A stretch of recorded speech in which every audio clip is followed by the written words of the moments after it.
50 pasangan mengikuti agenda rutin pemerintah Kota Palembang, yaitu nikah massal. Kali ini berlangsung di pelataran Benteng Kuto Besak pada Rabu 11 November 2015. Pasangan yang mengikuti nikah massal ini, 46 diantaranya sudah berstatus suami istri, namun belum memiliki surat nikah. Sementara 6 pasangan lagi pengantin baru. Wali Kota Palembang yang hadir langsung dalam nikah massal ini mengatakan, tujuan acara ini untuk memberikan surat nikah. Masyarakat kita yang belum sudah menikah tetapi belum mendapatkan nikah. 3 pasang pengantin menaiki singgasana pelaminan layaknya pernikahan pada umumnya.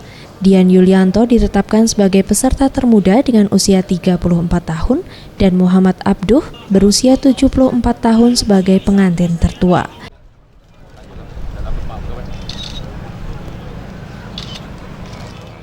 Ferry Jatinugroho, Sriwijaya TV.